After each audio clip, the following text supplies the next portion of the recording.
Good afternoon, I'm Wendy Petrie and this is your afternoon news fix for Monday, the 29th of June. A series of search warrants have been carried out as part of an investigation into suspected Russian sanction breaches here and in Australia.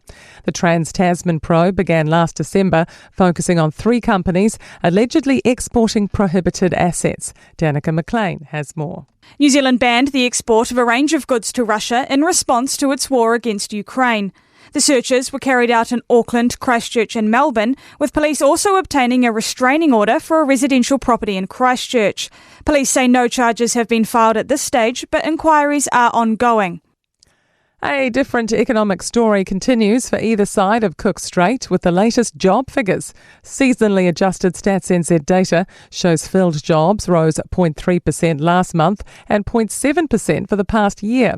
Annual jobs growth was 2% in the South Island, 0.3% in the North Island. ASB Chief Economist Nick Tuffley says the bottom half of the South Island has been a consistent, strong performer. So we're seeing very strong growth in Canterbury. Otago's also generally been quite strong for some time, and it is really benefiting from that inflow of tourists from overseas. Construction costs have stabilised as diesel prices fall. The QV cost builder shows minimal change in key prices across the country this month. With more, business reporter Michael Sergel. QV data shows diesel fell 6.5%, but it still costs 50% more than at the start of the year. It's helped push down excavation prices. It's also resulted in slightly lower prices for site preparation and substructure and exterior works, as well as piling and demolition.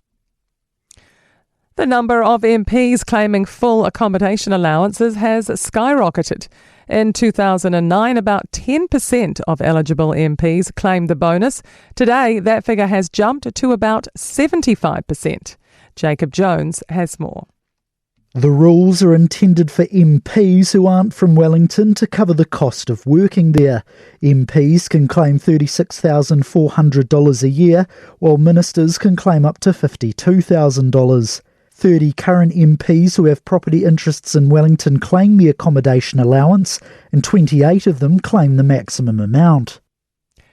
A New Zealand think tank is welcoming ACT's promise of a smaller government. ACT announced its AGM yesterday it wants to cull the number of ministries from 43 to 19 and cut the number of ministers from 28 to 18. New Zealand Initiative Executive Director Oliver Hartwich agrees it would improve our complicated government structure. Currently, you have to coordinate with multiple ministers every time you want to do something.